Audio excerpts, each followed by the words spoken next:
Here we go, here we go. Welcome everybody. So good to see you all here.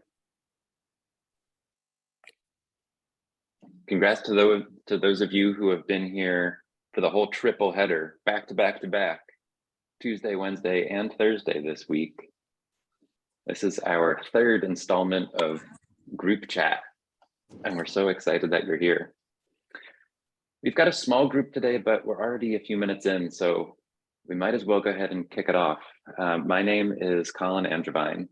I'm a fellow at the Joan Ganz Cooney Center at Sesame Workshop, and we are so excited to be part of the 8th annual US Media Literacy Week. As I mentioned before, this is the third installment this week of Group Chat, which is a webinar series produced by the Cooney Center as part of our project called Next Gen Public Media, where we've been working with stations across the country in public media to find new ways to better engage tweens and teens in their work. And so this webinar series brings together young people and adult experts to have conversations that are important to teens. Today's conversation brings together two teenagers from the Next Gen Public Media Youth Fellowship that we ran for the first time this year with two researchers. And here's what to expect about how this is going to work. For the next 50-ish minutes, we're all gonna stay with our videos off, and Kayla's gonna click play, and we're gonna watch the premiere of today's episode, which is on the topic of youth digital culture. And although our videos will be off, the chat is going to be on.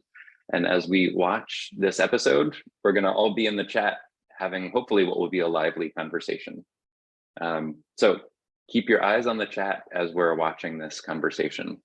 But before we go ahead and kick that off, there are so many people to acknowledge, and I'm always worried that I'm gonna miss somebody who's in the room and people who are not in the room. So just to acknowledge and thank the many people, both at the Cooney Center, who produced and put a whole lot of time and effort and care into the webinar series, to the adult guests in today's episode, Monica Anderson and Joan Mukogosi, to the youth fellows who participate in this all summer and put a lot of heart and care into these episodes as well. So from here, keep an eye on the chat and let's get this thing going. Kayla, take it away.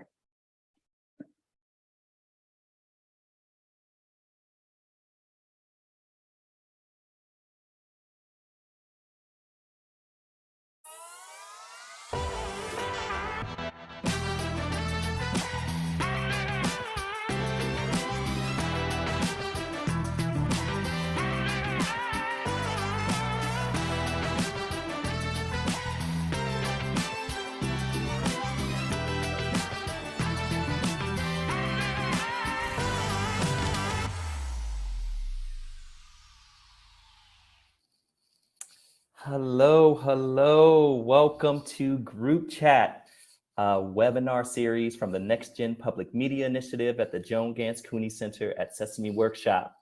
In these webinars, we bring together teens and adults for conversations about media and technology in the lives of young people. And I'm your host, Dwight Dunston. So glad to be with you. We have 4 wonderful guests joining us today.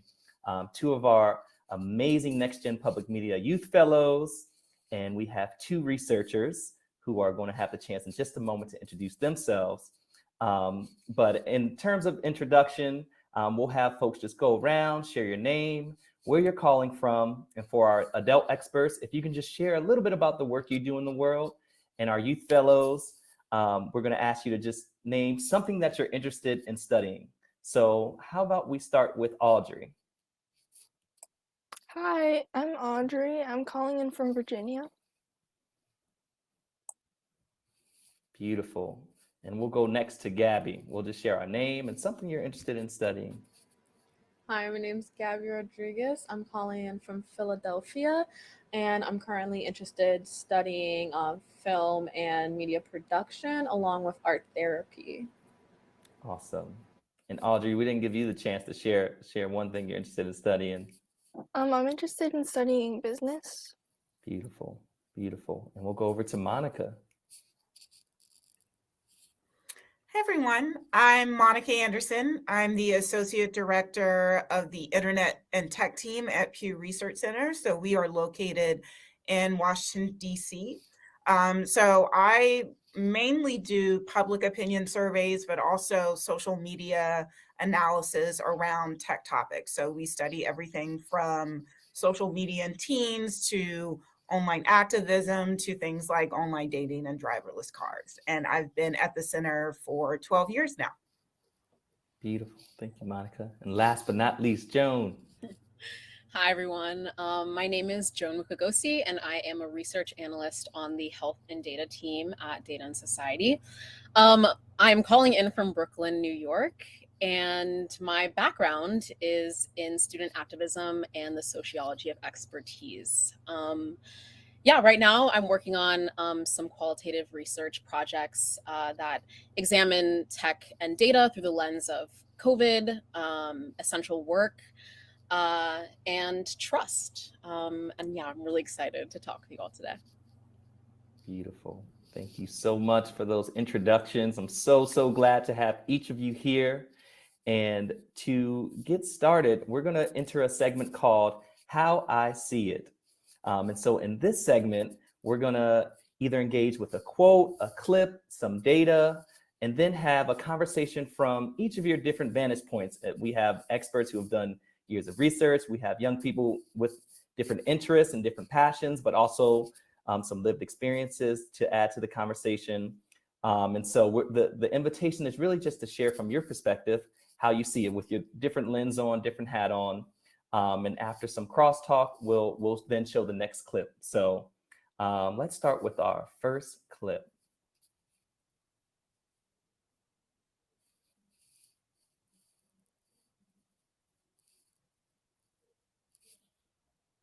We'll give folks a minute to read this to themselves, and then I'll just read it out loud.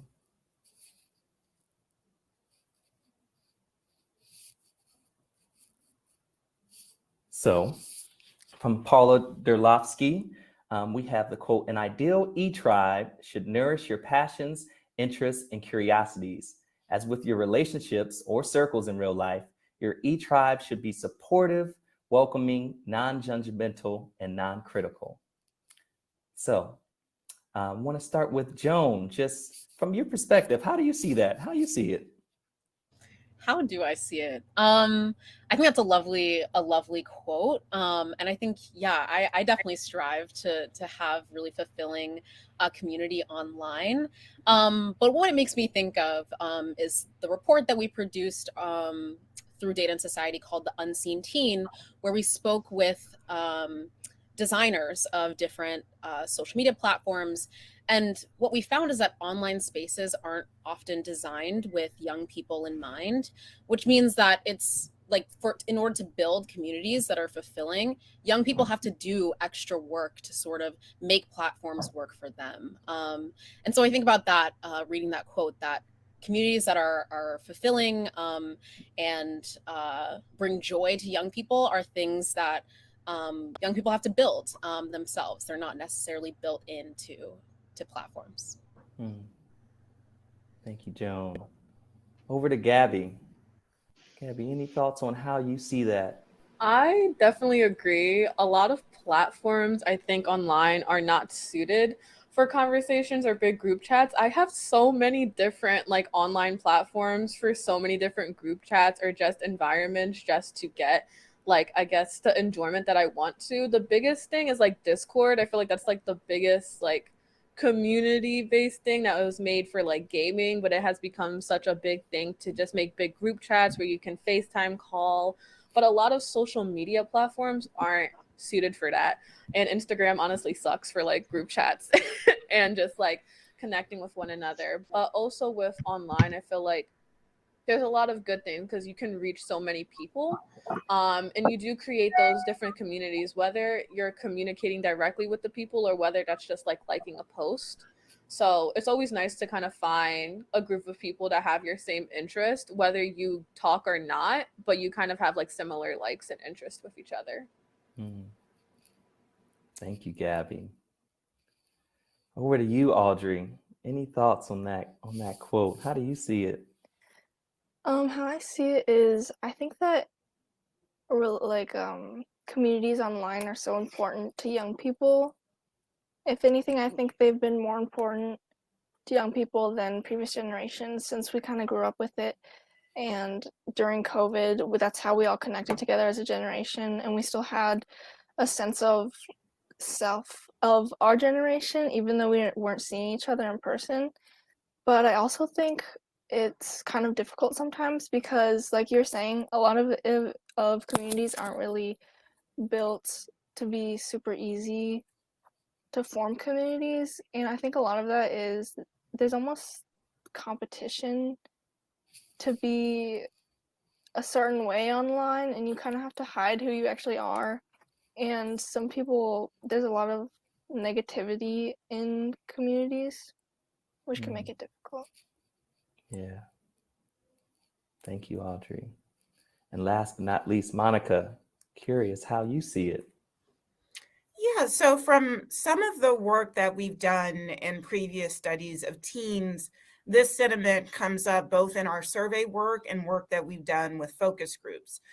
So in 2018, we did a survey of teens asking about whether they thought social media had a mostly positive effect on people their age or mostly negative. And we saw pretty much split, pretty kind of even shares said positive or negative. For those who said negative, they talked a lot about this idea of things like online harassment and cyberbullying, some of the ideas that both Gabby and Audrey spoke to as well, this idea that you have to present yourself a certain way, that you need to post things that gets a lot of likes, that it's not necessarily reality. But on the positive side, you saw a lot of teens talk about it allows them to connect with friends and family. It gives them a place to be creative and to allow them to express themselves, and also as a way to get involved with issues that they care about and stay informed. So, when we talk a lot about kind of teens and kind of what's going on with youth, is really important for us to hear directly from teens themselves. And I think that gives us a more nuanced look at kind of both the good sides and the bad sides when it comes to teens and technology. Thank you, Monica. Thank you, everyone. So we are going to move on to our second clip or piece of text. I think we have another article, this one from 2022. I'll give folks a moment to take a look.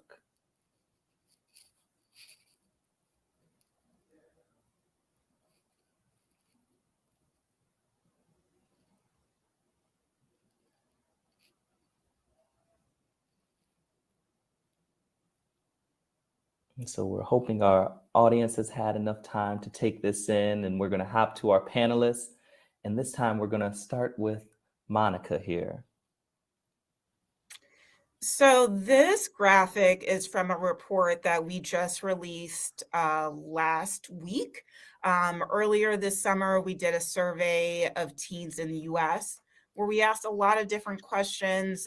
These specifically focused on the changing landscape of social media.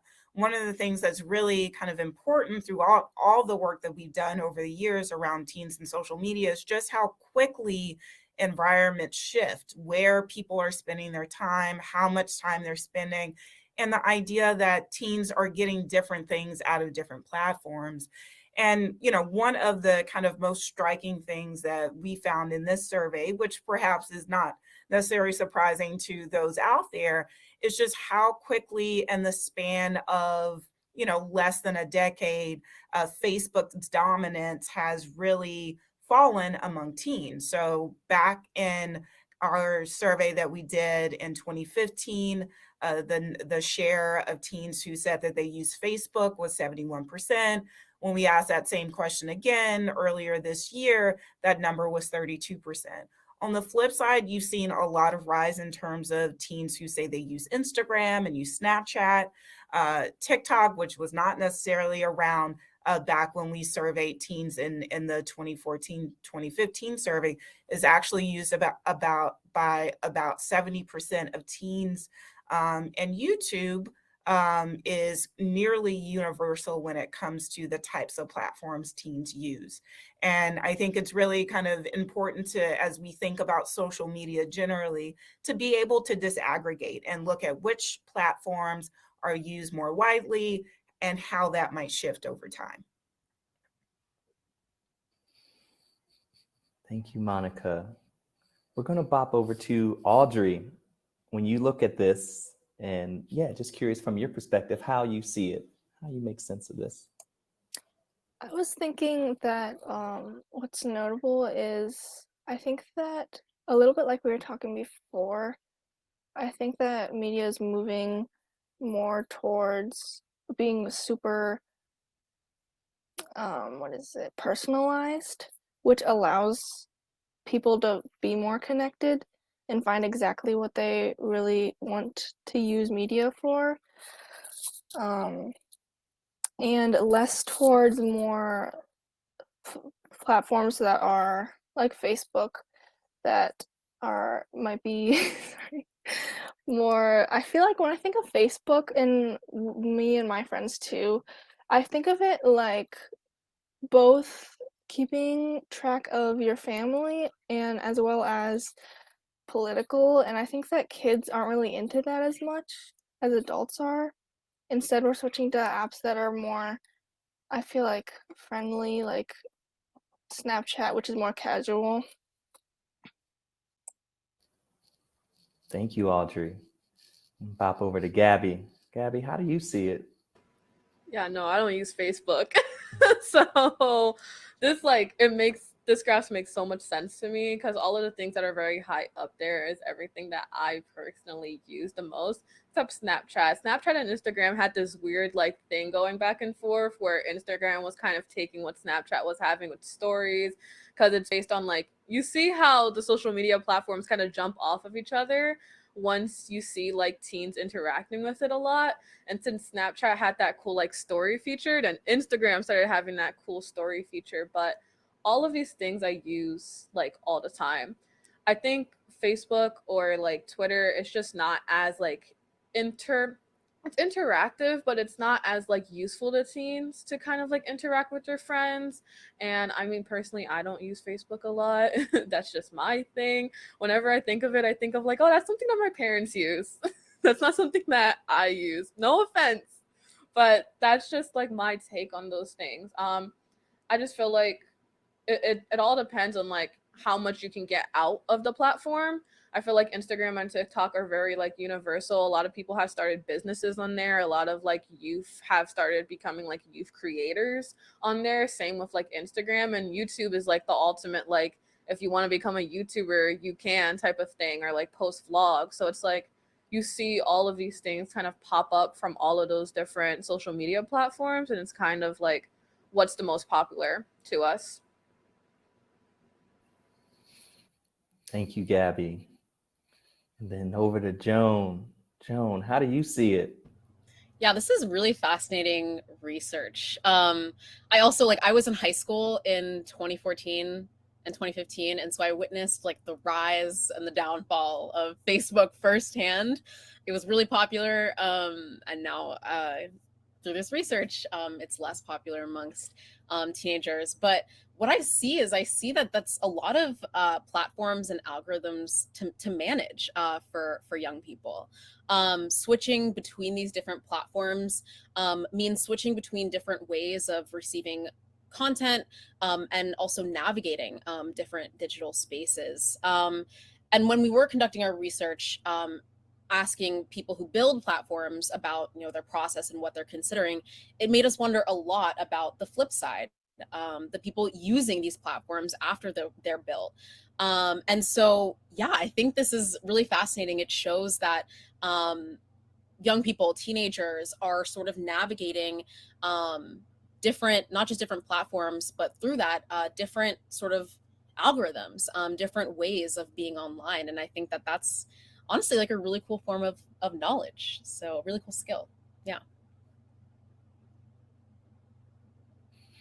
Thank you, everyone. We're going to maybe hold just a little bit more time here if there's any last, because the conversation is just bubbling up, and I think it'll continue to grow and grow as we look at more things to see from our unique perspectives and expertise. But any last thoughts on this graphic?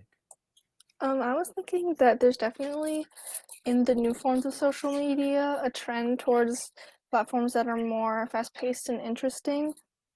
And I think that that's really where teens are finding their place, especially since a lot of times social media is a main source of entertainment for us, when in other generations it might not have been. Yeah, thank you for that. Wow. So I think we're ready for our next either clip or article for us to engage with. Ah, yes. So we're going to have folks take a moment to look at this, and then we'll see exactly how we see it.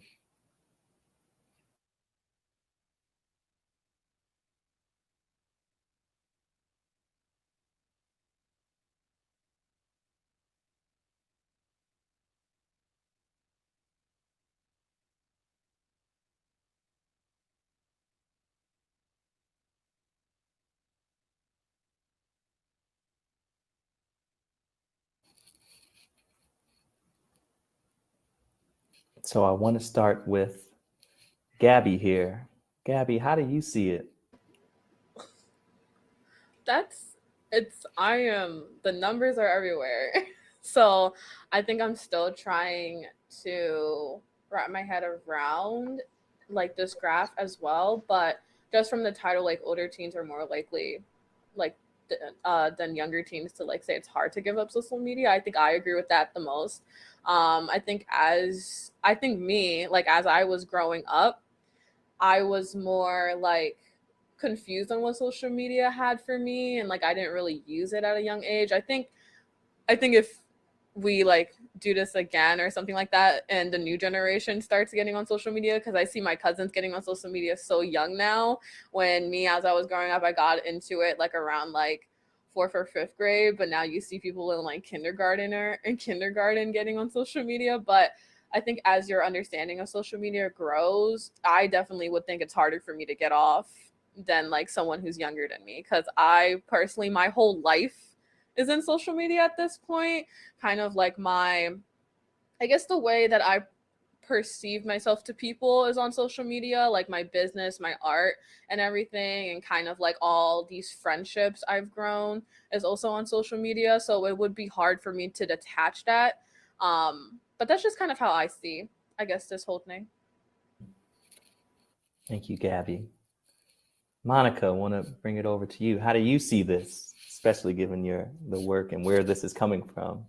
Yeah, sure. So this is another graphic from the reports that, in addition to looking at which platforms are the most popular among teens, we wanted to ask some attitudinal questions. And one of the questions we asked teens was, how hard or easy would it be for you to give up social media?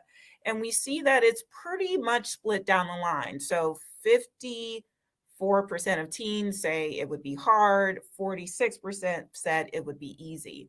One of the things that I think is really interesting is how kind of the age of teens plays into this. So for older teens, so those that are 15 to 17 in our survey, they're more likely than younger teens to say that it would be harder for them to give up. So 60% say this.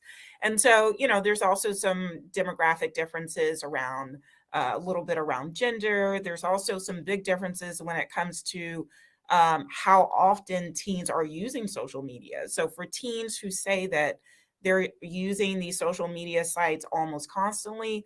About 70% say it's harder to give up. So what we see is the more you use social media, the more that you identify as someone who's more constantly on these platforms, the harder it is for you to say that it gives up. So I think this is also one of the things where it's really helpful to kind of look at how this might differ by teens in terms of demographics, but also in terms of frequency of use. Yeah, that really resonates with me a lot. When I was younger, I never really used social media, so it wasn't really something I guess I would say I was addicted to, but now that I'm older and I do use social media, it would be really, really difficult for me to stop.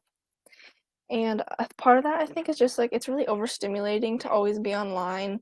So, in comparison, other activities seem sort of dull, which just makes you keep coming back. And also, I feel like I have a sense of responsibility to keep posting or like keep up with everything, even though a lot of times everything's really repetitive. Like if you go onto TikTok or Instagram or Facebook, you're only gonna see things that you've already seen before. Basically, it's like people's photos, like a cool video or something, but it's really seems like it's all the same content. But even though that's true, it's just like really hard to give up still.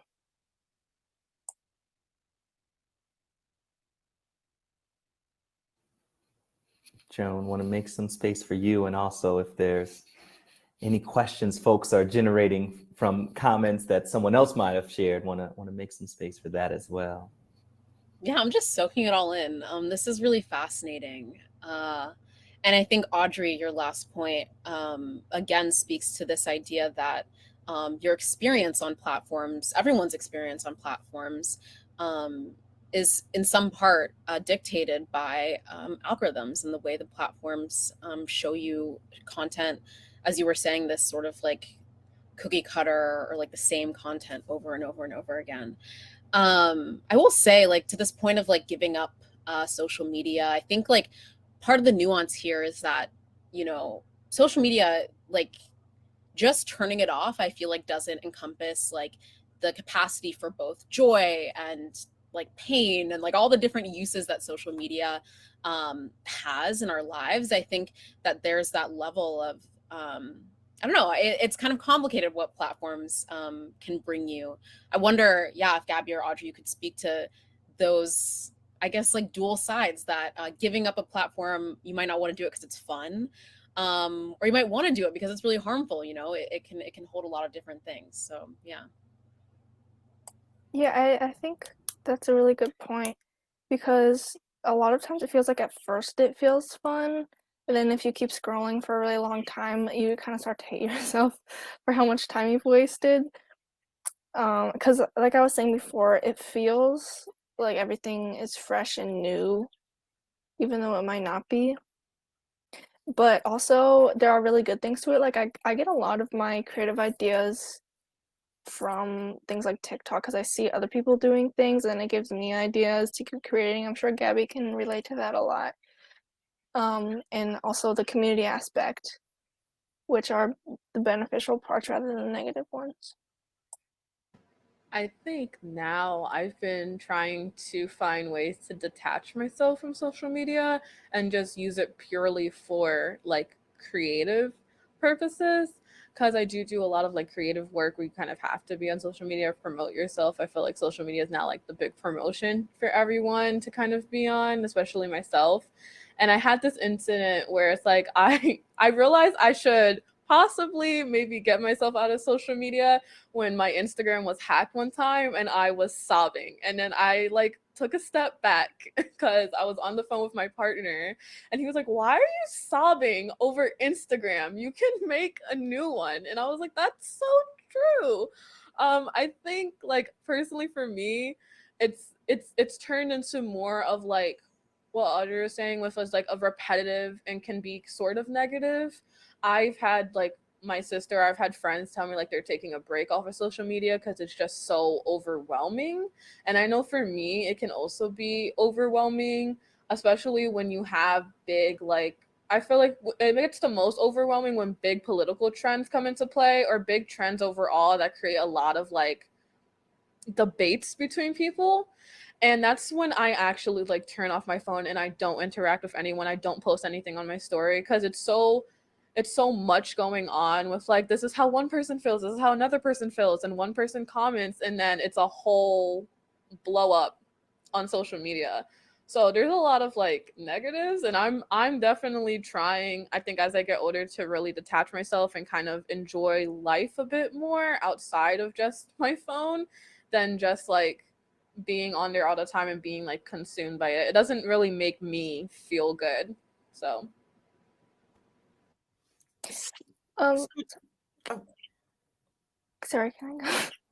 Gabby, I was wondering, so I basically completely distanced myself from the political part because I feel like that is pretty stressful and you never really get anywhere arguing with anyone. But I was wondering, so sometimes I do try to sort of limit it, but I feel like for me it's either like I quit completely or I like can't basically have balance. So do you think it's worked for you to only have a little bit for your marketing or whatever? like be on social media for a little bit to just like it definitely works for me, and I think it's because like I do art, and like nowadays for artists it's really easy to kind of post it and get that platform. But besides that, like I use my Instagram just to connect with like high school friends that are, I guess, like high school friends that are I don't talk to outside of high school.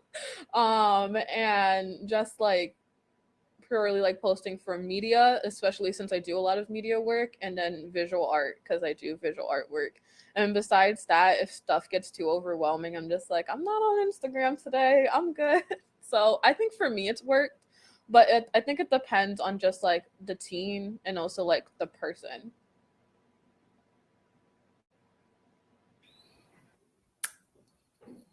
Yeah, we're having some, we're going to stay on this point because we're having this beautiful conversation where Monica and Joan are bringing in your expertise and things that you've researched and different conversations that you've maybe had with study groups and focus groups. And Gabby and Audrey, you're bringing in, right, what's the role of this with the art that I make or my social life? And how do I step away when things actually get too tense or hard or stressful? So just naming the conversation around relationship to social media. Is it easy to step away, hard to step away, and the why of why use social media as much as we do is just very generative. So Monica, I saw you come off to share.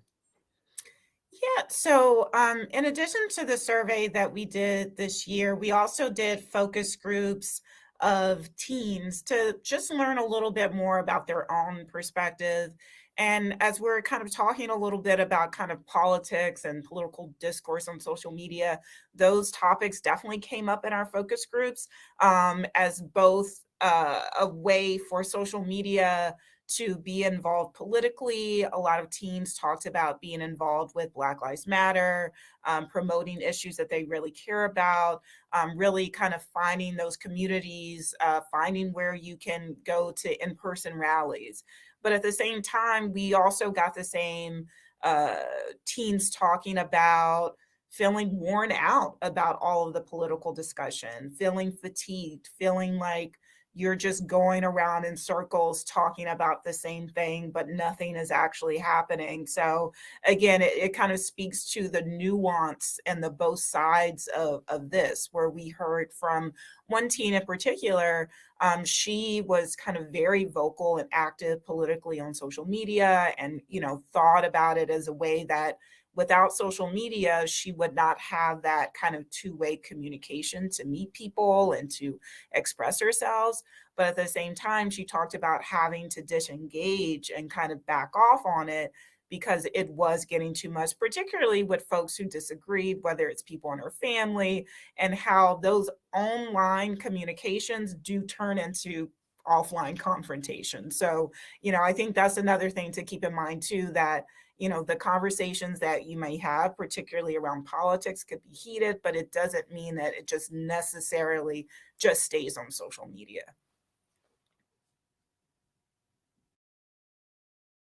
I like what you said about it not just being, I wasn't thinking about the aspect of activism, but I think that's also been really important to our generation, like you said, with Black Lives Matter.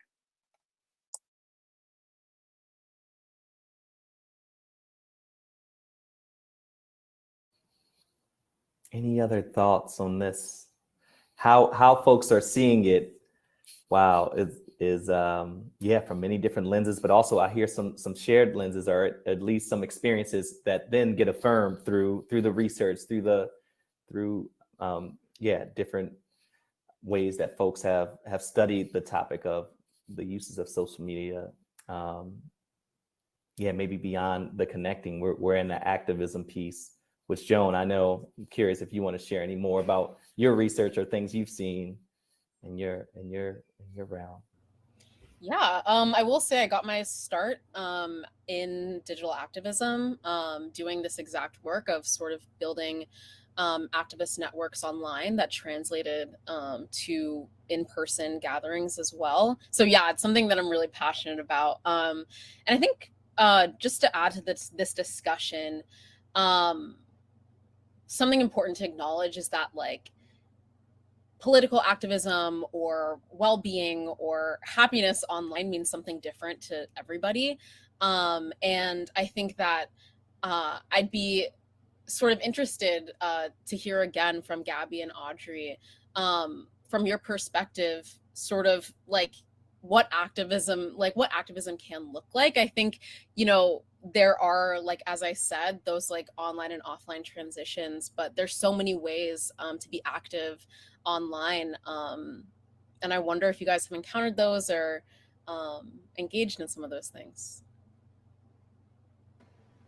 I was gonna say for me, I'm very like active when it comes to like youth activism and everything like that. I haven't participated much in it myself, but has helped spread the message of it. Especially when it came to, in my school, we had like a walkout against my school for discrimination, and that whole thing was spread through social media and kind of like starting the trend.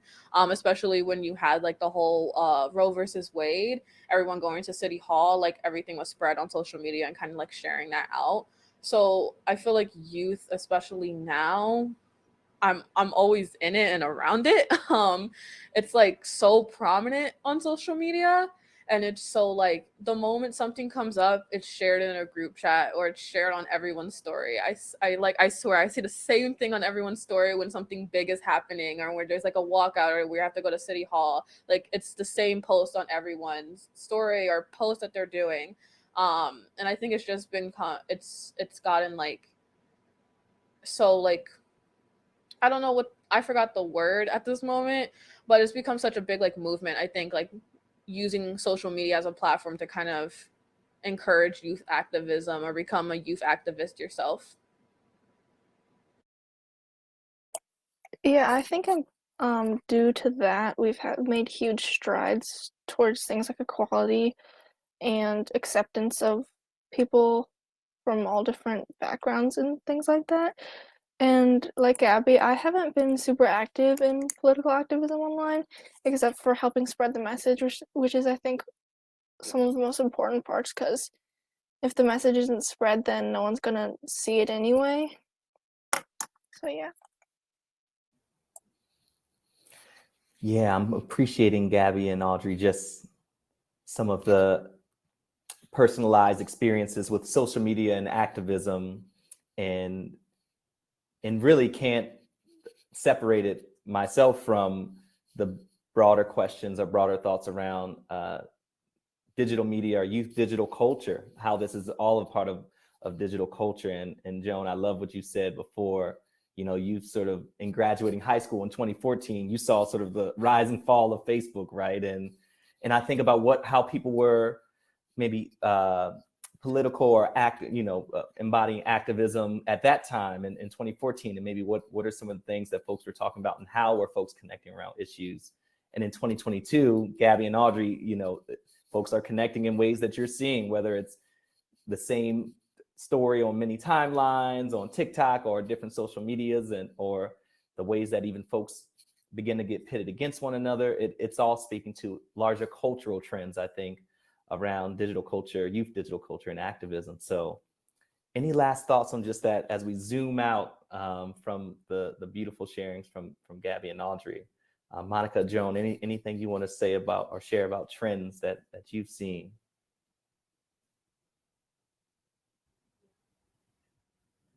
I mean, I can just talk briefly about some of the work that we've done, not necessarily just teen focused, but like more kind of broadly with our adult population. It's just, I think that there was a lot of conversation on whether or not social media can have an impact politically, but I think we finally moved away from that. And I think something like conversations around Black Lives Matter and police brutality has really put that into perspective. And we see again that there are big demographic differences in those who say that those platforms are really important for them politically. It tends to be those who are Black or Hispanic are more likely to say that. And a lot of that conversation is around feeling like it gives them a voice that they wouldn't otherwise have. And so a lot of the work that we've done beyond surveys is kind of looking at the evolutions of hashtags, Black Lives Matter, for example, but also things like Me Too. So it is definitely a topic that, is near and dear to my heart. So love this kind of side of our conversation. Nice. Not only I'll add that, thinking of, how platforms are built, activism online, doesn't just happen. And I think thinking of your point, Gabby, about I think what you're referencing is like the Instagram stories that are like the same thing over and over again, spreading like awareness about an issue. I think what I think about in those sort of repeated images is that that's a really good way to move information on those platforms. It's a really good way to use or to game the algorithm to spread something important. And so, yeah, again, I think that activism is just one way that you can see people sort of learning and adapting to platforms and the way that they're structured, the way that they're built, and sort of modifying them in ways that can make them work for them and the things that matter to them. And so, yeah, very, very fascinating. Beautiful. So we're coming up to our last clip for this portion of How I See It. Thank you all for that, those sharings and that conversation. But we're going to play this last clip, and then we'll ask folks how they see it. Breaking news! President Joe Biden has granted Ukraine another $40 billion in U.S. support as it continues to battle the Russian invasion. The legislation includes $20 billion in military assistance and $8 billion in general economic support. What do you think about this?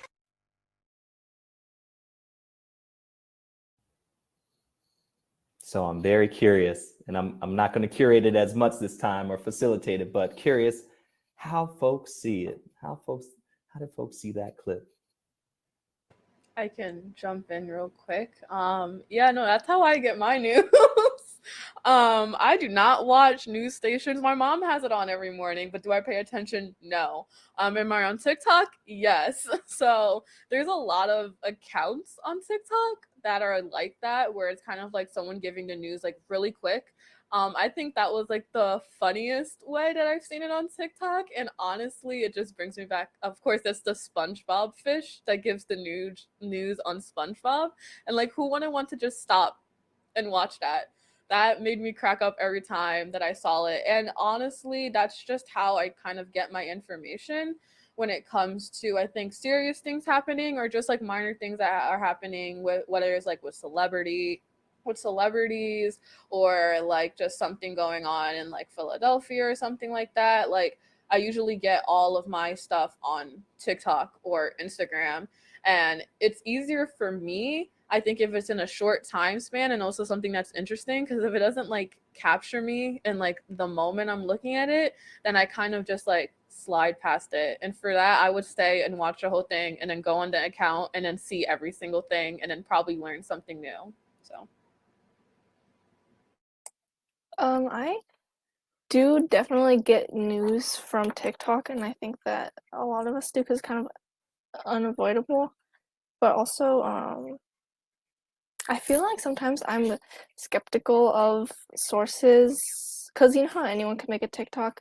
So usually I like see something and then I like go down a rabbit hole and I usually look at articles online and things. But also I listen to NPR a lot for my news. But I think that one really valuable aspect of TikToks like that is when you're like looking at articles online and there's comments or whatever, usually it's like not that many and not very like big focus on that. But on a TikTok, you can really see what everyone is thinking and different people's perspectives on it, which I think is really cool.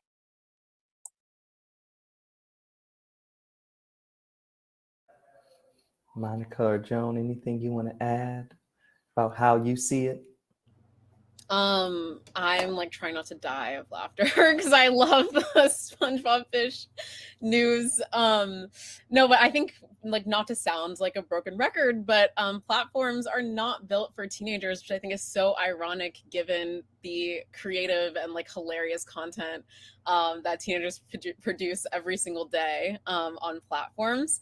And I think that is again so amazing in light of the fact that young people are working in environments like doing this on digital environments that are intentionally like harder for them to navigate. And in our report, we focused in on this strategy that people who build platforms use called strategic ignorance, which really boils down to collecting too much data or no data at all about populations that essentially like don't really matter to the platform designers. And so that happens with young people, not collecting data about age, or again, collecting so much data that it's like impossible to moderate a content, and is therefore again difficult for young people to navigate. And when we thought about strategic ignorance, we also, on the flip side, were really fascinated with this idea of strategic knowledge, which we see when young people build this sort of like tacit knowledge, like through experience every day on these platforms about how to make them work for them. And I think that this is a really great example, Gabby, like with your reflection, like not really wanting to watch the news, but having this way to watch the news, which is fun and hilarious and a bit more lighthearted and works for you. I think that the SpongeBob fish news guy is a really great example of the strategic knowledge and the really like hilarious and fascinating ways that people push back against platforms that are again not designed for them. Yeah.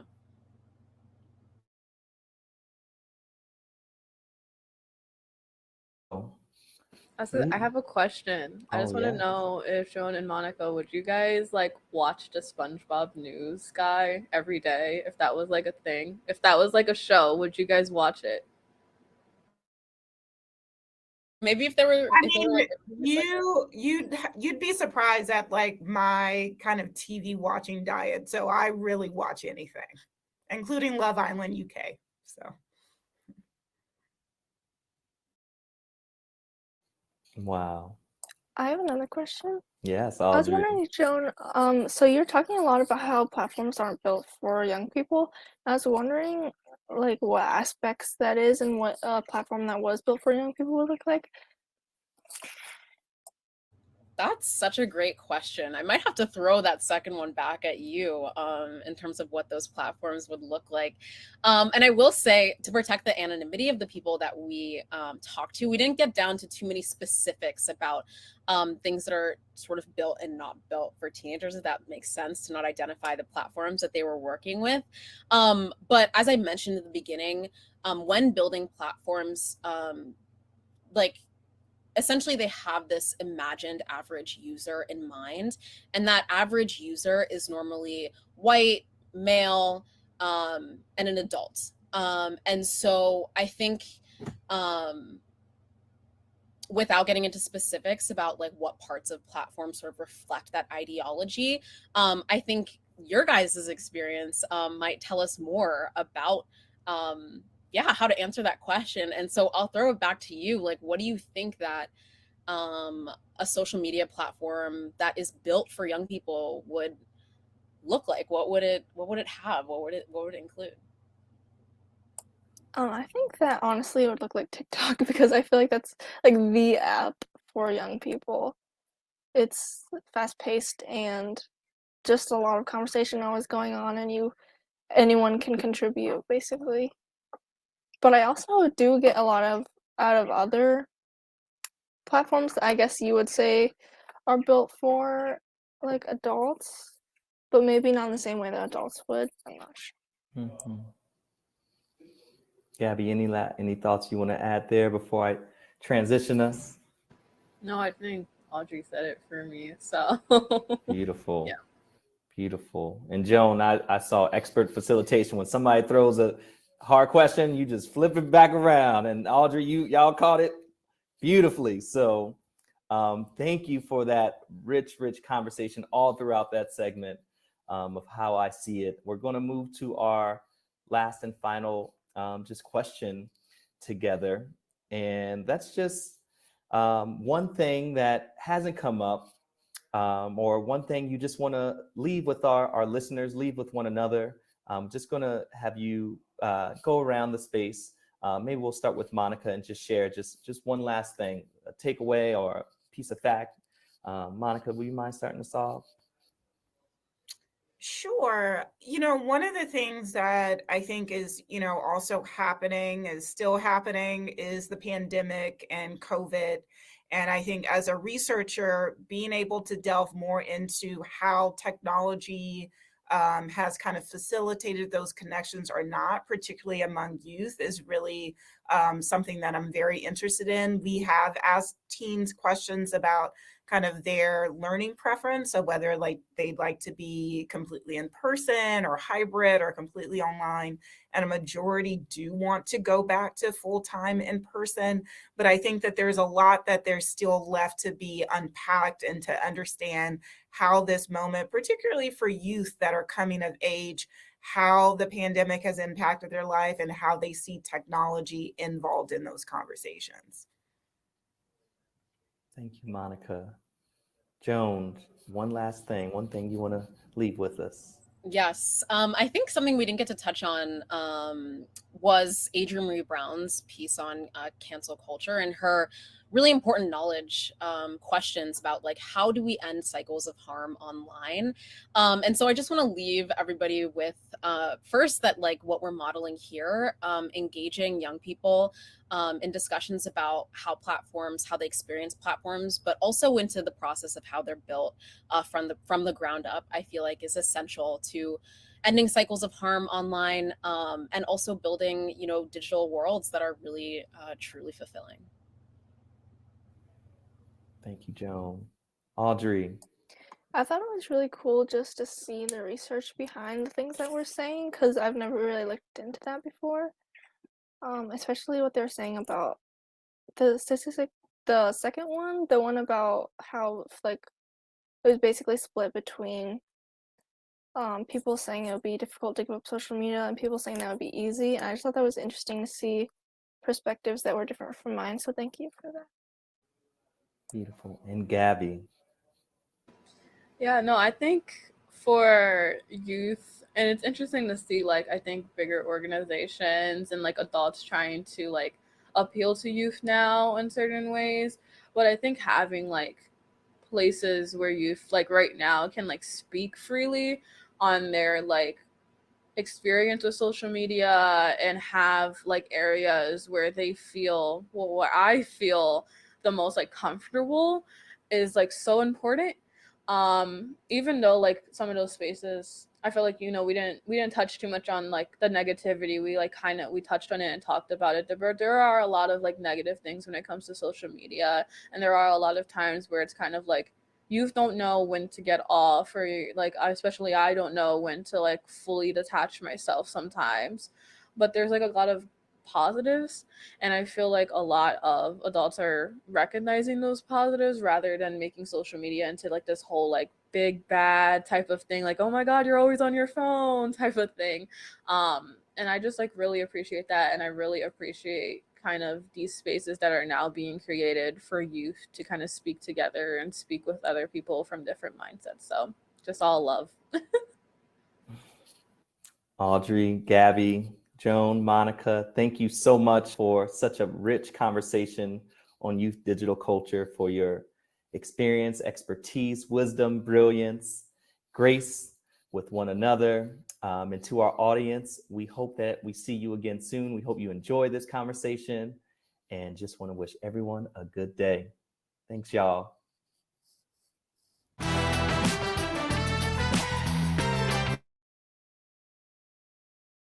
Thank you all again for being here. Have a good one. Take care.